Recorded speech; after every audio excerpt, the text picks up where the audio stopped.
rare and balanced view on politics in today's world.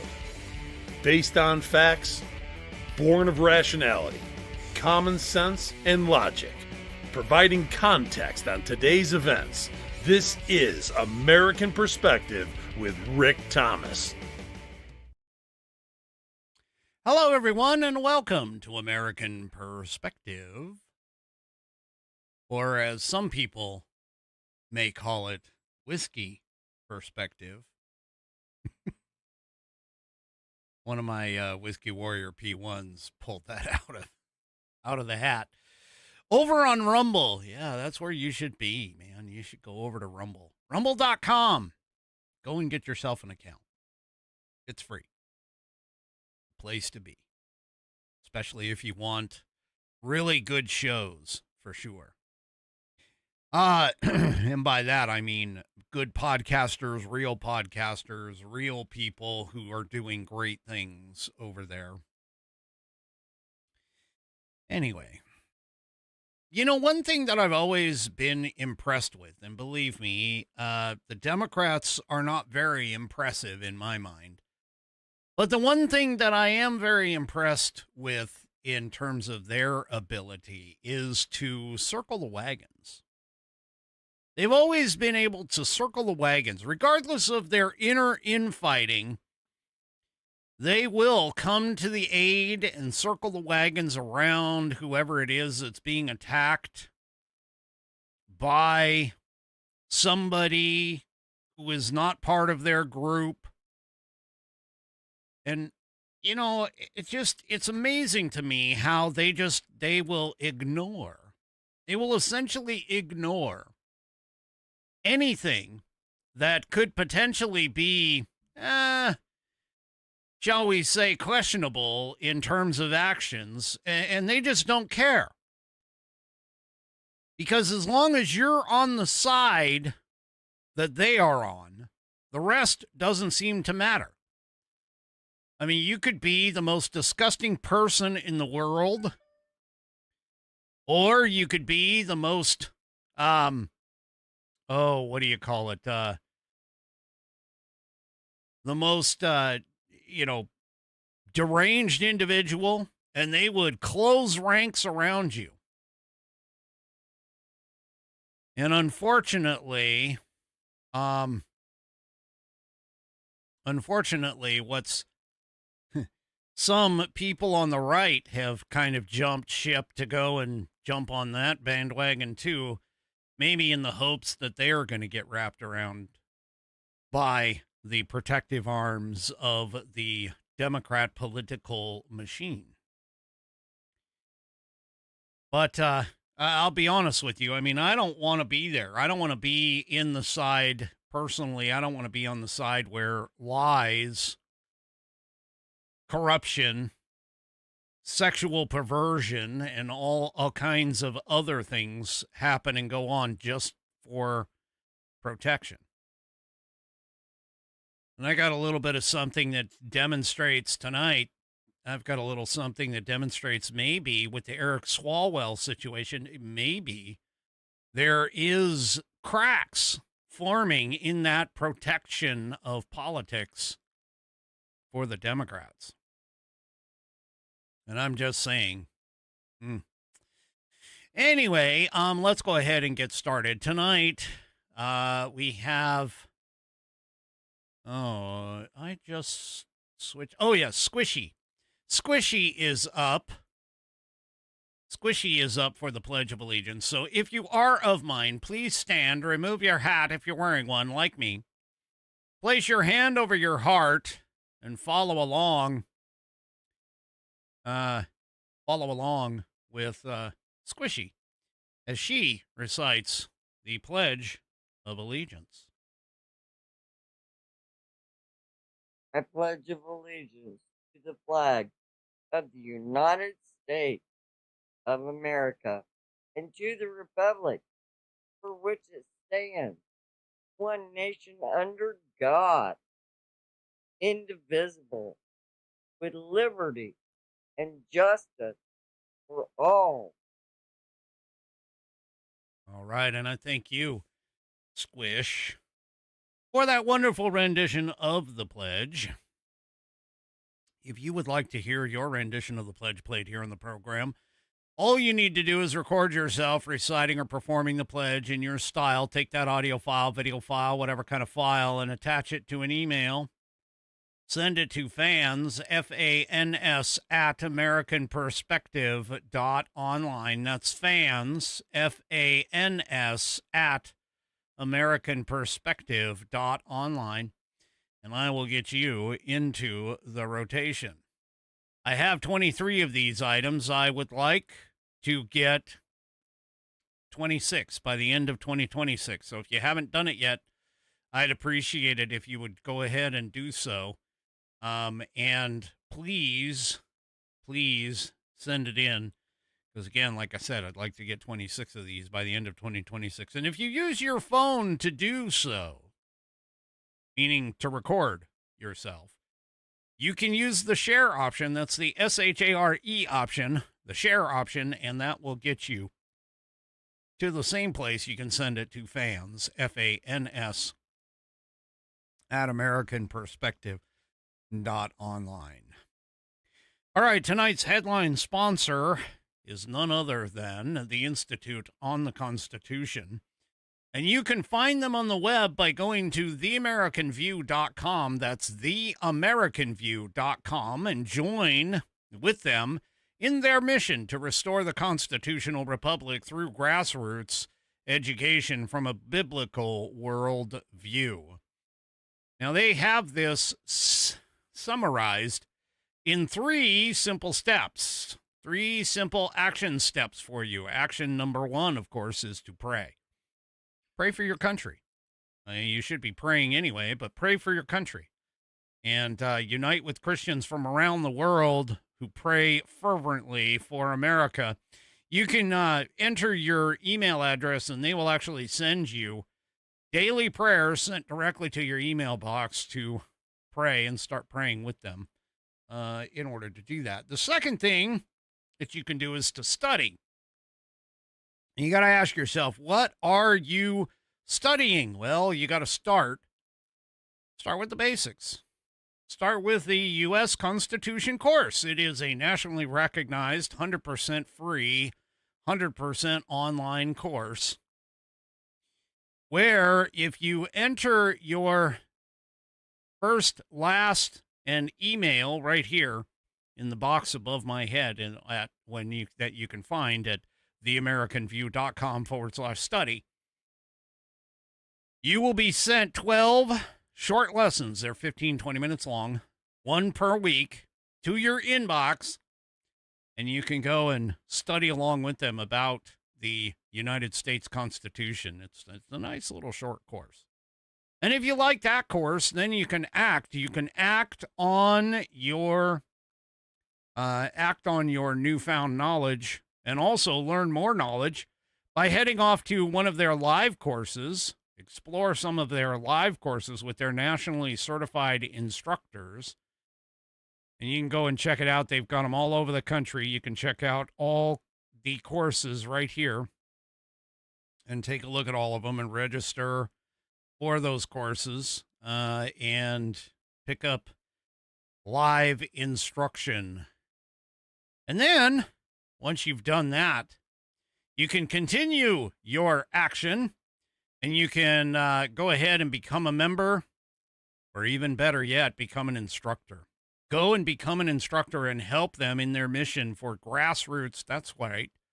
Grassroots, meaning people doing good things, not run by a big conglomerate or anything else, but this grassroots movement to educate people. Become an instructor and be a part of that grassroots movement. Become an instructor today. Head on over to theamericanview.com and check out how to become an instructor. This is under the ACT portion of their website. You can find these videos. One is how to become an IOTC instructor. The other one is 5 tips for a successful class. You can also purchase their instructor handbook, which comes with all kinds of goodies in it. And that's to educate yourself, equip yourself, and then, of course, go ahead and schedule a practice class and become an instructor for them. And while you're there picking up the instructor kit, don't forget to take a look around their shop. Look all over the place. They've got all kinds of educational resources available to you. Self-Evident Apparel and Self-Evident Ministries is the overarching organization for the Institute on the Constitution now. But you can also stop by my personal favorite place right here, right above my head, which is the Legacy Library. The Legacy Library has a bunch of leather products available, and one of my personal favorites is this little guy right here. That is the leather-bound U.S. Constitution. That's right. You can go and take a look at this. And according to my Whiskey Warrior 3 Chevy, each leather-bound, rounded, cornered book comes with a 100-year numerical order guarantee such that if any Roman numerals fail to remain in ascending numerical order, you can return it for a full refund. Well, there's actually even more to it than that. Let's take a look at this sexy rounded corner book.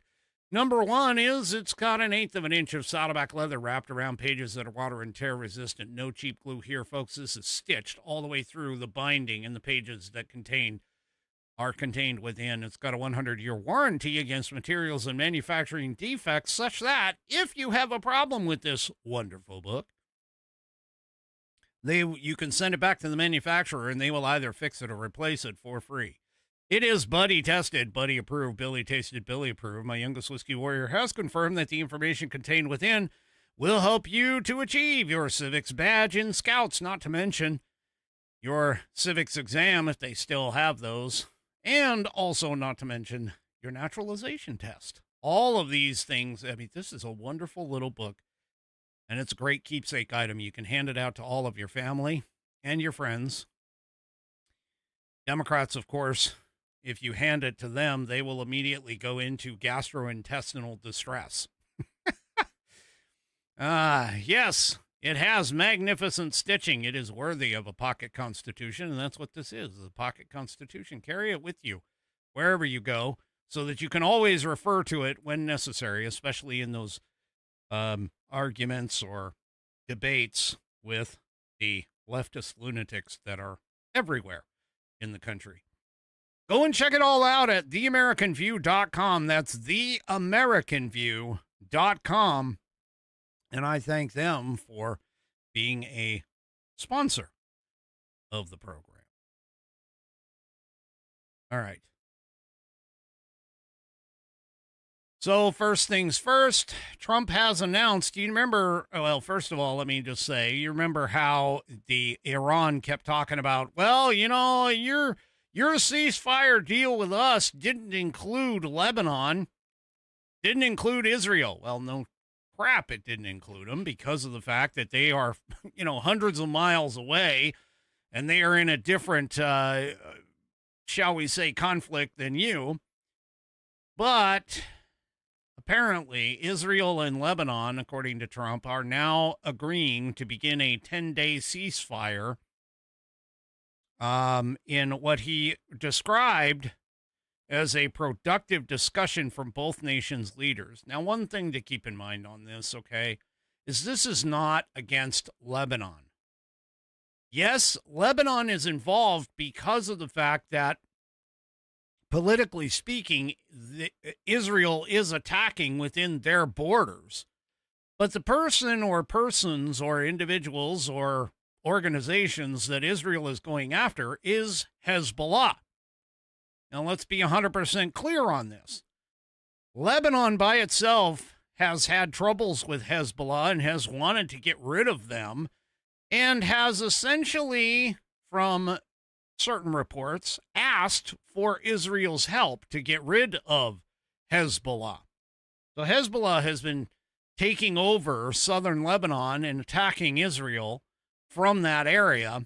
And so Israel is not, unlike what Iran would have you believe, unlike what the leftist lunatics in this country would have you believe, Israel is not against Lebanon directly. They are, however, against Hezbollah, which is taking refuge in Lebanon.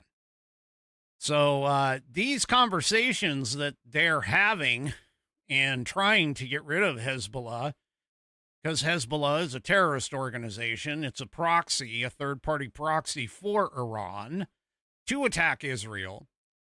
And so all of this, of course, revolves around the fact that Iran and Iran's Ayatollah regime has been doing all these things for, well, 40 plus years, 47 years.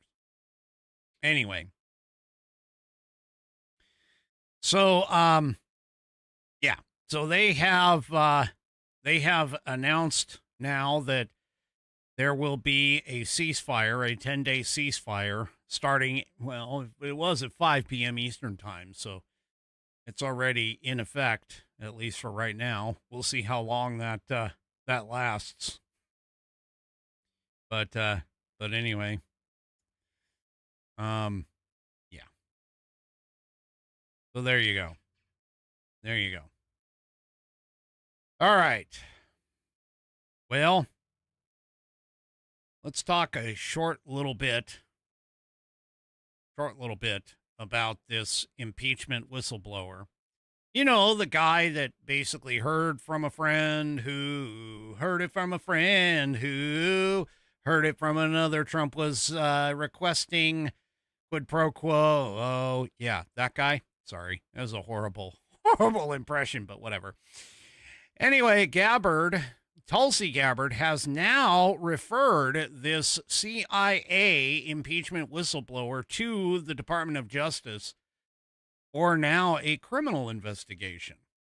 At first, it was just, hey, by the way, we found out this guy, whoever this person is, this guy essentially, worked off of hearsay, had obvious biases against Trump and other members of the cabinet, potentially made up all of this in terms of, the magnanimity of all of this. Now, keep in mind, this is what Alexander Vindman was on Capitol Hill. Yeah, good catch, Bam. Was on Capitol Hill and everything, talking about, oh, this was a very improper phone call and so on and so forth during the impending impeachment. Yeah, that guy's, yeah, he kept saying, I am Lieutenant Colonel Vindman. Yeah, no, he's a disgrace to the uniform, in my opinion, but anyway. So the criminal referrals were sent to the Justice Department 4 days after Gabbard declassified the intelligence that the CIA analyst who filed against Trump that prompted the impeachment had misled investigators who first received his whistleblower complaint, and also that then Inspector General Michael Atkinson kept the evidence of the whistleblower's bias from the impeachment proceedings. Now, for those of you that don't know, all of that is it's improper at best. We'll just put it that way.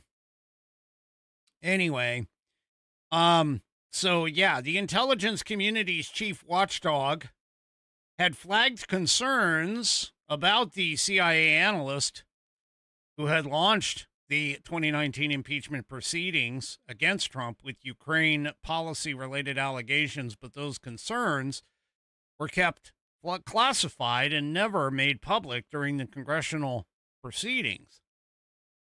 So, yeah, in other words, they hid it. And the leftists in government hid. There's your little protection politics, man. These people, I'm just going to say this, these people are like ticks. They dig in, and when they dig in, it takes quite a bit to pull them out. Pull them out. And so, yeah.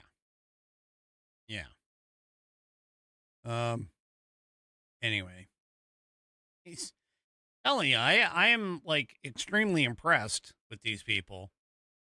And I'm not impressed with their intelligence level. I just want to place that right out there. I'm not impressed with their intelligence level because most of them are not intelligent at all. But what I am impressed with is the fact that it's almost like, you know, they feel the force or whatever. If you watch them on social media, one gets the message. It's almost like they have some sort of subliminal connection in their brains or whatever. Maybe that is what it is. Maybe, you know, with all our technology, maybe that's what it is. That is a connection inside Democrats' brains. Maybe when you become part of the amoeba, they sort of work like the Star Trek Borg and they put some sort of a chip planted in your brain. Yeah, known as the hive mind. My unofficial producer posts. But yeah, I'm wondering if there's some like, I don't know, maybe there's some sort of an experiment happening with the with the Democrat Party that is essentially, you know, they're all tied together because it's amazing how alike they actually are. We've seen the videos where all of these Democrats, they all get together, they all sit down, they all, you know, it's almost like they're given a script, and it's hundreds of them that are given the script, the exact same script, the exact same, it's just like broadcast television, where they're given a script and they do not deviate from the script. I mean, we've all seen those videos where you've taken, you know, they take multiple, in terms of the mainstream media, they'll take multiple mainstream media outlets, their sister stations or whatever across the country, and they all say the exact same thing. In fact, you can take the videos, you can put them together, and they're all on the same pacing. They're all on the same phraseology, the same pace, the same tone. Everything is the same. This is protection politics. This is the way that the whole massive machine works. Now, I'll be honest with you, for the longest time, I never really felt like there was some sort of say Illuminati or something like that controlling government. But in terms of all of this, the evidence is pretty damning, at least the circumstantial evidence is pretty damning that there actually is somebody or something or some group of individuals that are all attempting to control us, meaning us Americans. They're attempting to control us. They're attempting to make us all think the exact same thing. You can see it everywhere, whether it's in our educational system, whether it's a part of our entertainment, whether it's a part of our news. It's all the same. It's all the same. And this is all part of the protection politics that the Democrat Party runs on. Well, is it possible? Is it possible that with this Swalwell thing, that is, there could be some cracks showing up? Now, I'm not saying that Swalwell is so important that these cracks are going to show up just because of him. I'm just saying that his particular situation and the timing of it, meaning that it's happening when the Republicans have all three houses of government, of legislative government and executive government. Is it possible that we have now stumbled upon what is potentially the overall and overarching writing machine? Is it possible that things like independent journalism and podcasting and the effects that we've had since COVID Now, keep in mind, a lot of this is coming out with regards to COVID. You had the Anthony Fauci standing up in front of television saying, "Oh, go and stand 6 feet apart." There was no scientific rationale for that. "Oh, don't forget to wear your mask." There was no scientific evidence that the mask actually did anything to protect you. In fact, there's more evidence that it harmed people more than helped. Oh, yeah. Well, we're going to open up your classrooms because all of the kids have to go home in order to protect the teachers, because that was a common theme. And we're going to open up your classrooms. We're going to have video. What they didn't count on was the parents hanging out in the same room as those video conference calls and realizing, hey, wait a minute. This doesn't sound like actual education. And that started to get some people to question. And then you had things like independent journalists starting to question the narratives.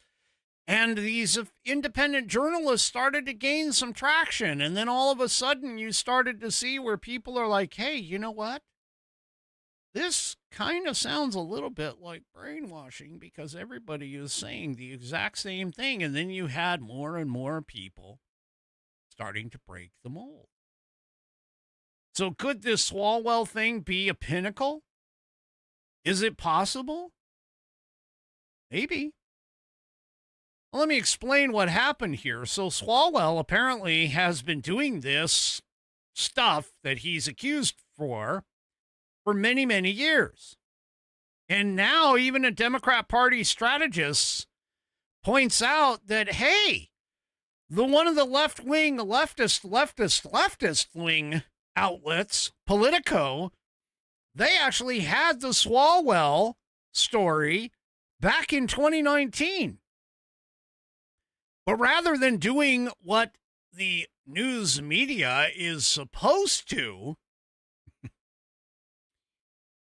do, which was bring out the truth, well, they apparently dropped it.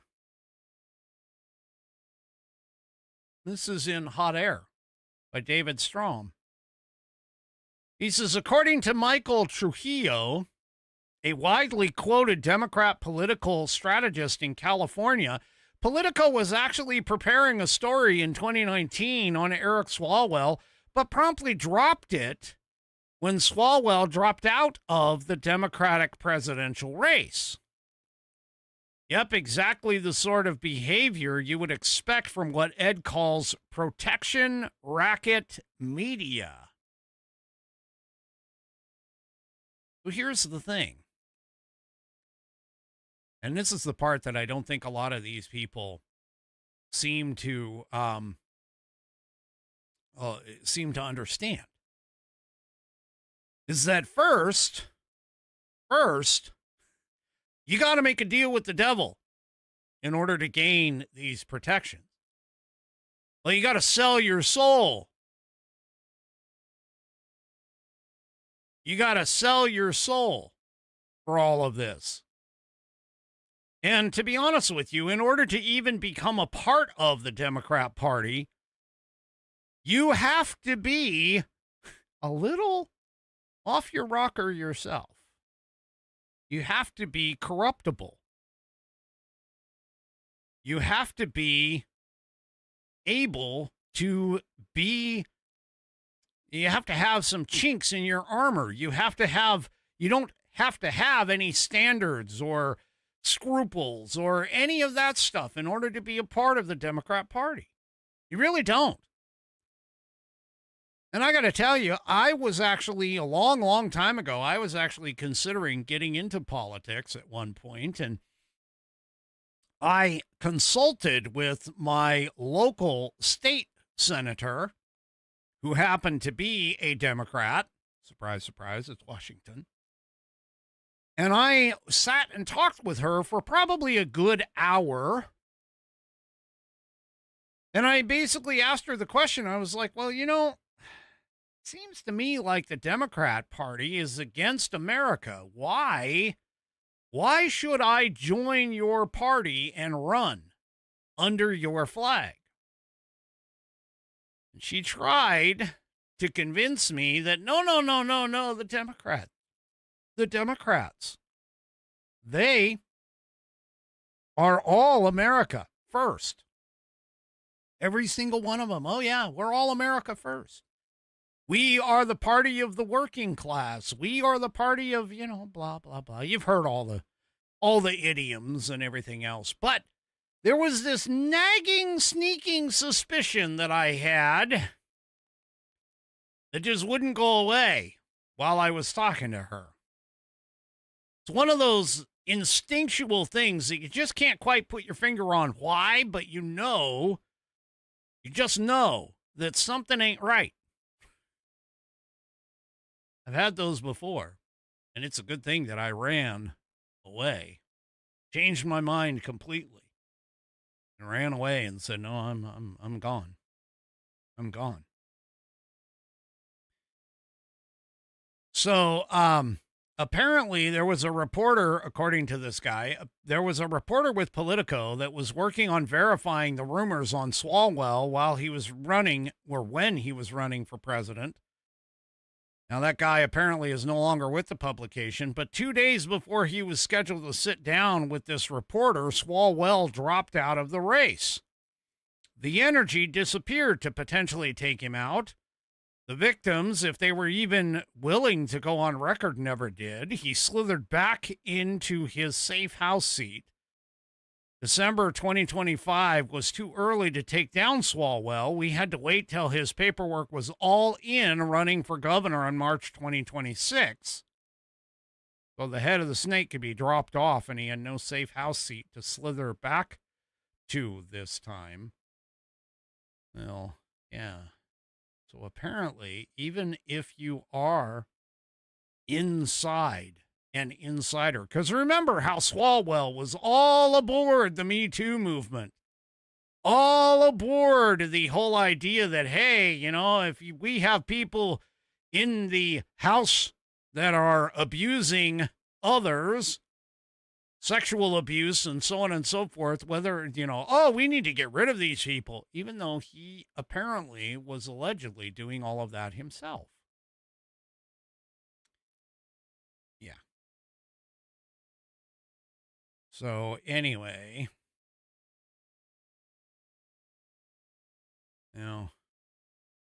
keep in mind that if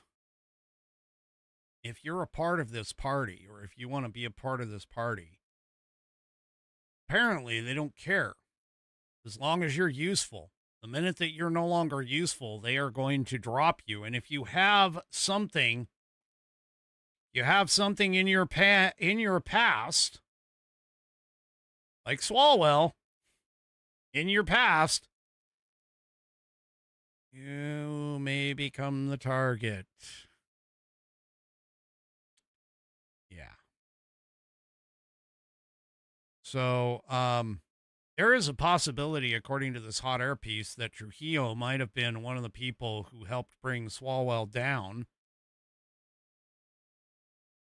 And keep in mind, the reason why they're doing this in California is because of the fact that the polls are showing that there were two potential Republican candidates who could have taken, and it could have been a choice between two Republicans in California.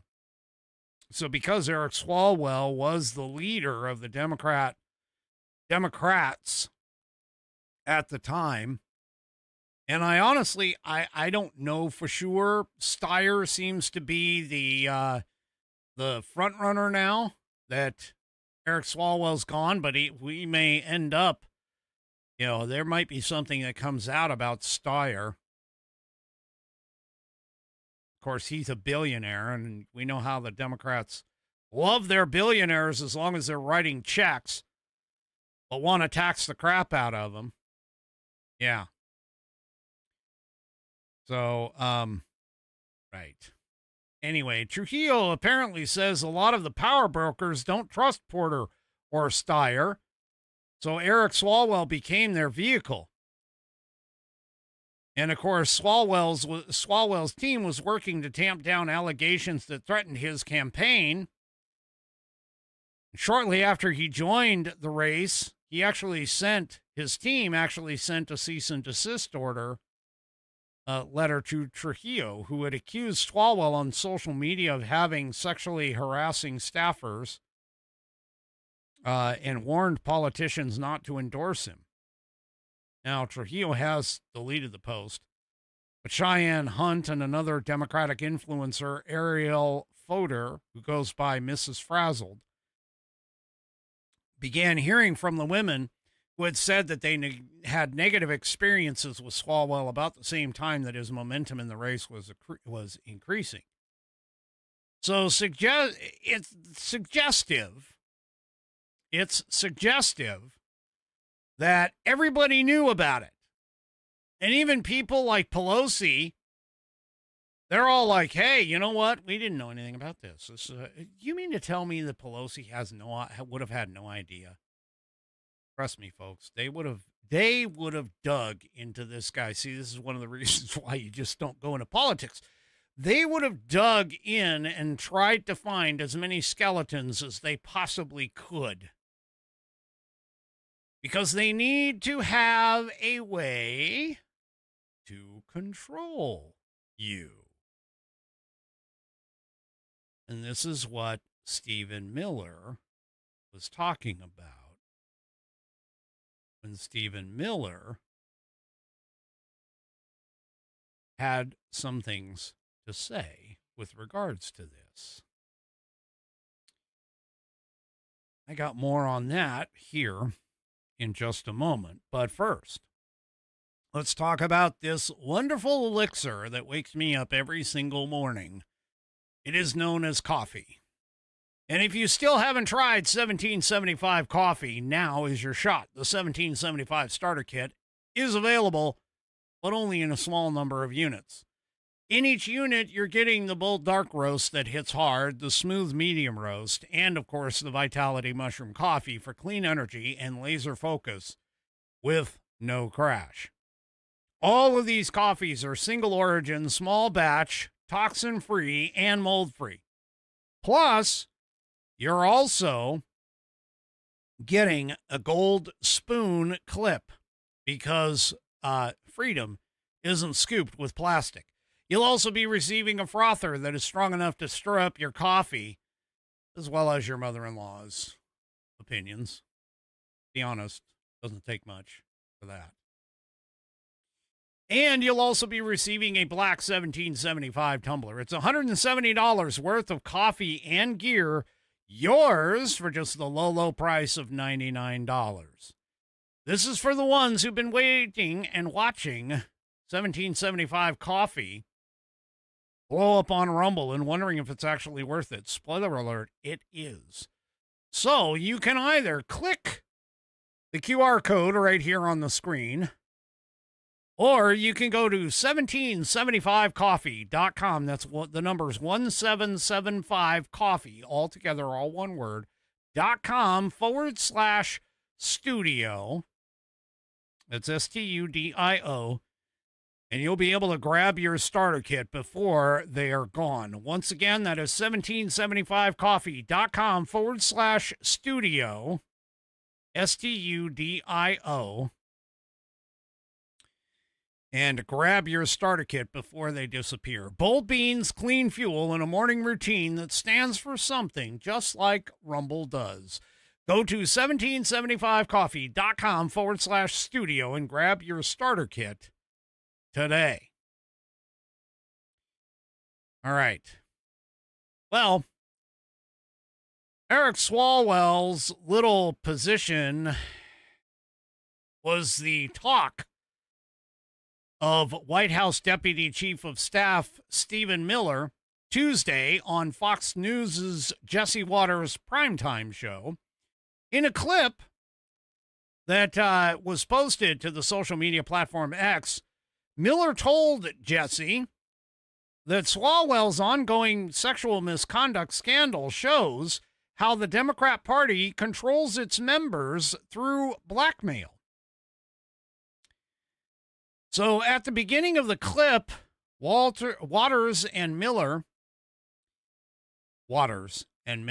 enjoyed a few laughs at Swalwell's expense, and then Waters began by asking if President Trump had followed the Swalwell saga. And Miller kind of joked and says, well, why? Has he had a bad week? I haven't been watching. Yeah. Anyway. So in the interview, Miller proceeded to denounce Swalwell as a scumbag. Yeah. A terrible person. Yeah. The worst of the worst. I don't know if I'd put him in that category, but yeah. The lowest of the low. Maybe. And the most dishonest of the most dishonest. However, Miller did point out, after all of that, he says the real story here is how the Democrat Party controls its members through blackmail. It's got a blackmail file on all of its politicians, and it uses them to leverage and control them until it's time to release it. Miller said that's how sick and twisted the Democrat Party is. That's the next thread we've got to pull out here. And you know, in the beginning of the show, I was sitting there talking about how it could be some sort of an experiment where they put a chip inside these people, because again, they react, they talk, they act, they do all of this the exact same way. Could Stephen Miller, though, be actually onto something here? Because I'll be honest with you, blackmail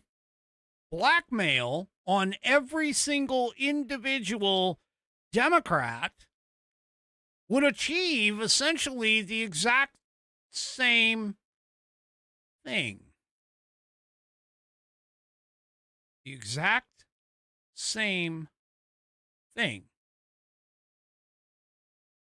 And of course, now that Swalwell has been outed because he is no longer in the favored market for his position, I wonder if we're going to see even more coming from this guy. And what's going to be interesting is whether or not the news media apparently has already helped, but whether or not the news media is actually going to join in. Well, things don't look all that great for Eric Swalwell, by the way, because apparently U.S. Attorney Jeanine Pirro has decided that she is seeking to interview any female victims who allege to have been assaulted by Swalwell in Washington, D.C. She's also announced that she may seek to obtain any secret agreements Congress paid to keep accusers quiet. Now, if you remember not so long ago that I mentioned that there was a slush fund created in Congress to handle these sexual misconduct allegations, that Congress actually took our tax money, our federal tax money, and put it inside this slush fund to protect members of Congress. Now, I don't seem to recall anywhere in the U.S. Constitution that basically states that the federal taxpayer money should be used to handle the misconduct allegations and legal fees for these individuals who are serving time in Congress.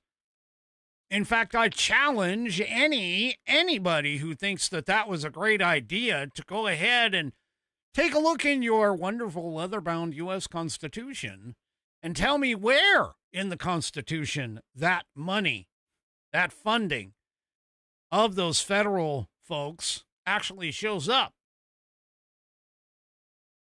But she might be onto something. Now, could you imagine that kind of scandal? I mean, here we are, we're dealing with scandals of the highest order in terms of things like, Medicaid fraud, Medicare fraud, welfare fraud, all kinds of stuff that are happening centered in Democrat cities. And now we have a Democrat congressman from California who is embroiled in sexual misconduct allegations after he's been in Congress, U.S. Congress, for many, many years. Is it possible? Is it potentially possible that we might gain another chink in the armor that is surrounding the D.C. swamp rats, especially of the Democrat Party? Is it possible that we could start? I mean, again, keep in mind, Watergate. Everybody knows of Watergate. That was like the biggest scandal that had hit outside of Billy Clinton getting a blowy in the Oval Office by his intern. And honestly, that had nothing to do with the federal government. It was more of just the fact that the guy was sitting in the chair.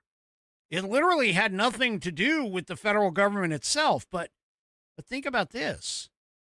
If we blow the lid, pardon the pun, blow the lid off the Democrat Party's scandal of, hey, we have a blackmail schemes that you will do what we tell you to when we tell you to do it, or your time in government, Congress, public life, whatever, will be completely destroyed by all of the information that we have on you.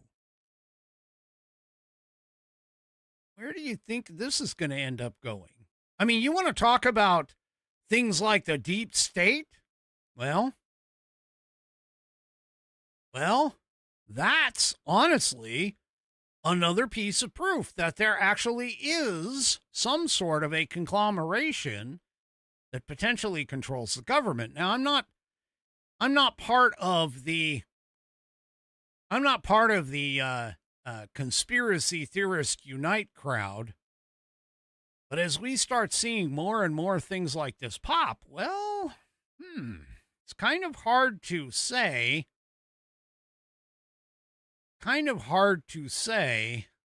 that there isn't something greater going on within our government. Now, it's sort of interesting because, as I pointed out before, there was a Republican that was also had sexual misconduct allegations against him, or, well, he had an admitted affair with one of his staffers, and she ended up lighting herself on fire, and so he resigned. But now we also have another Congress member who could be taken out by the fallout of the Eric Swalwell allegations. This guy is Senator Ruben Gallego. And Senator Gallego apparently was Swalwell's best buddy. In fact, there are photos of him with Swalwell on a trip to Qatar. And remember, Qatar has been alleged to be funding a lot of these people. This is kind of connections, circumstantial, yes, but connections here. There may be an unintended ripple effect for Swalwell's best buddy, Ruben Gallego, on all of this.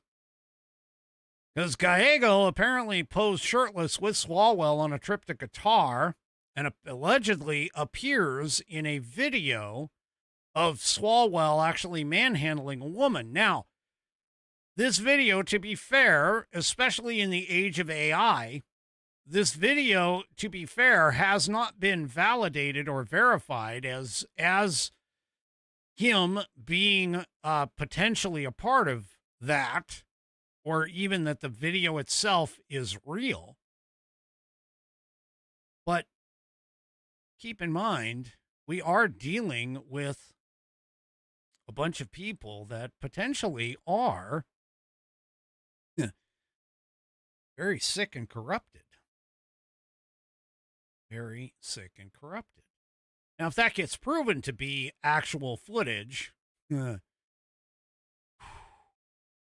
may not prove well for Gallego. Now, Gallego, of course, or Gallego, however it's pronounced. Anyway, I think it's a Y because it's two L's put together, and I think he's Spanish. But anyway, Gallego is quickly and has been very vehemently saying that, hey, you know what? Eric Swalwell lied to all of us.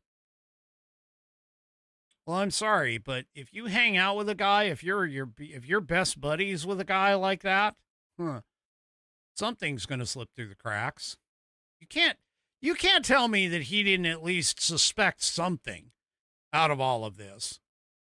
Well, anyway, Gallego put out a statement on video, and he says, Eric Swalwell lied to all of us. My friendship with him, our family's friendship together with him, clouded my judgment, and I was wrong, and I deeply, deeply regret that. Yeah, again, you can't be best buddies with somebody and have them be a complete snake in the grass, as is alleged, and not know it. Now, the Senator Gallegos did say that he never saw any indication of improper conduct from Swalwell. And then he continues on and says, well, we've all heard the rumors about him for many years. Yeah. Now he's trying to do damage control by saying the man led a double life. He lied to us, he lied to his family, lied to his constituents, some of the most powerful people in the country.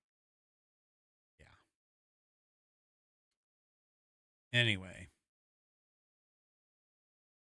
he's also an individual who's questionable by himself. I mean, he carries the legislative nickname called the Troll. That was his former legislative nickname.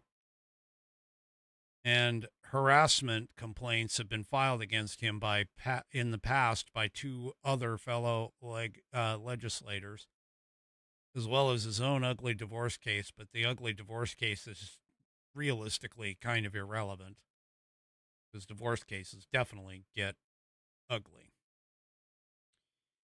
All right, well, switching gears from there, I got a couple other things to tell you about in our closing minutes here. First of all, there is a House Intel member. He's an influential Republican as a part of the House Intelligence Committee, and he says that the bombshell evidence disclosed about the CIA analyst who prompted the Ukraine influence scandal is so powerful that it warrants that Congress should expunge the 2019 impeachment vote against President Donald Trump. Representative Claudia Tenney, who is a Republican from New York, told Just the News No Noise Television on Wednesday night that I think it's time that we expunge this impeachment and get rid of it. Historically, we need to show that we're going to stand up for the rule of law, for truth and justice. This was unfairly done to President Trump. And I agree. I mean, if this is fully vetted and everything, it's time to roll back some of the bad things that have happened with President Trump, in particular when it's all made up. So, yeah, I would agree with this. And speaking of scumbags of the Democrat Party, well, Hunter Biden apparently has fled the U.S. According to his attorney, Hunter Biden is now living outside of the U.S. because, well, his legal troubles are mounting, and that he is unable to cover those mounting legal bills. I kind of mentioned this, I think it was last week, about this. So Hunter Biden has reportedly moved out of the United States.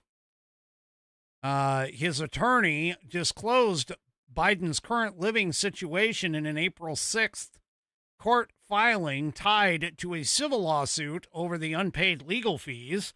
Documents stated that he lives abroad, cannot pay his current lawyers. It remains unclear whether or not, or where the first son of former President Joe Biden has relocated.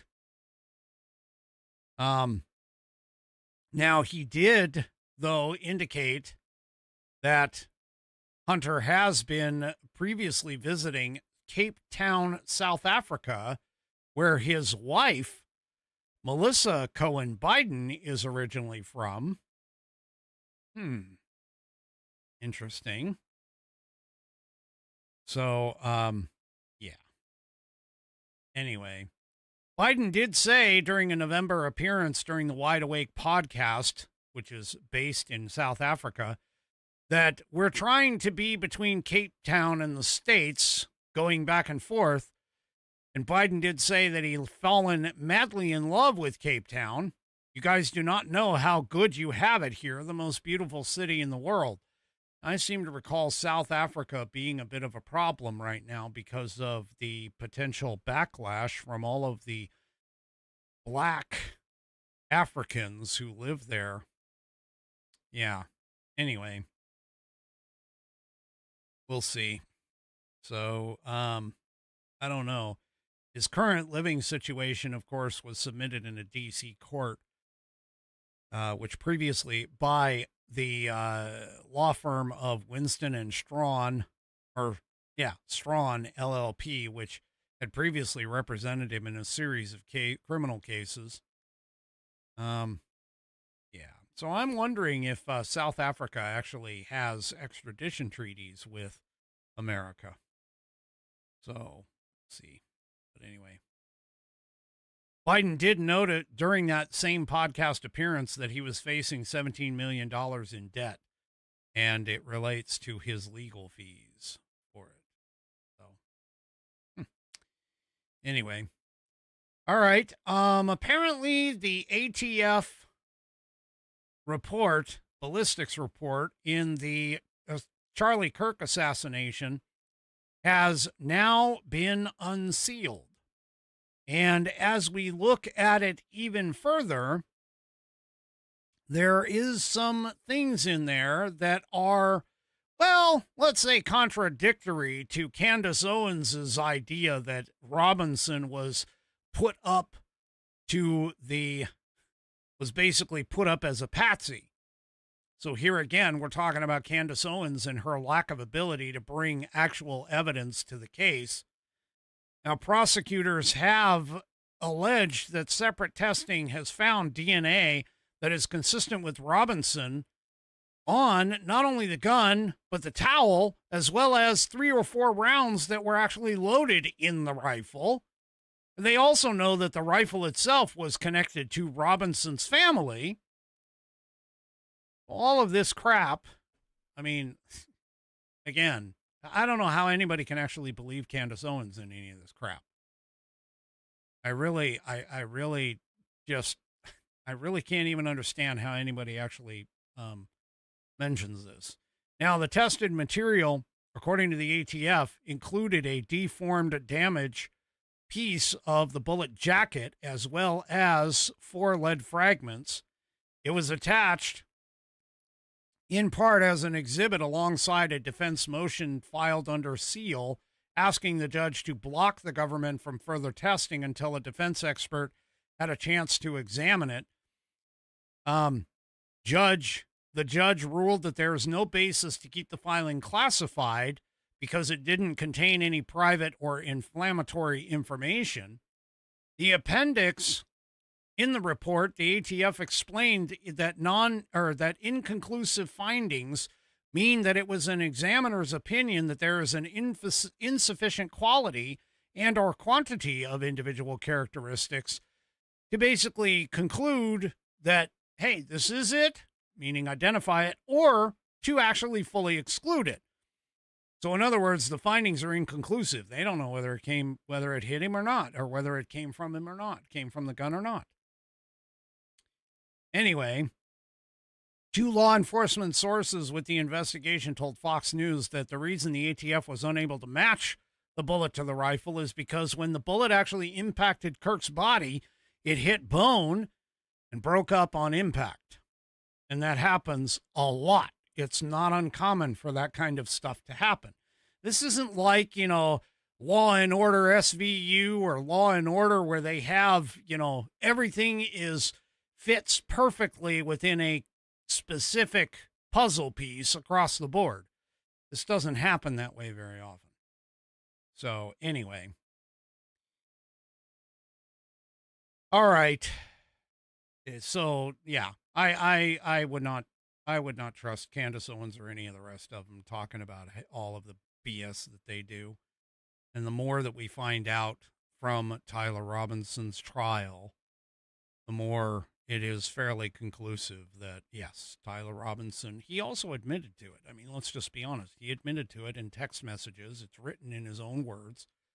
He said, hey, I saw the opportunity to take out Charlie Kirk and I took it. I don't know if I will or have succeeded, but I had hoped to make it home to you, meaning his boyfriend, because I wish we could have lived in a world where this did not feel necessary. I wish I could have stayed for you, and blah, blah, blah, etc. Anyway. All right, folks. That is it for me for this evening. Do me a favor, if you haven't already, head on over to rumble.com, get yourself an account. It's free. And once you are signed up and signed in, make sure that you search up the American Perspective channel and hit that green follow button to get notified every time that I go live. Also, too, don't forget, on your way out, to hit those thumbs up, thumbs downs, or in the case of 3 Chevy, a thumb sideways across all of my platforms, whether it's X, Facebook, YouTube, and, of course, the aforementioned Rumble. We will see you tomorrow night, 5 p.m. Pacific, 8 p.m. Eastern Time. I had to think about that for a second because today's Thursday, not Friday. 5 p.m. Pacific, 8 p.m. Eastern Time, right here on American Perspective. Have a great rest of your evening, and good night, everybody.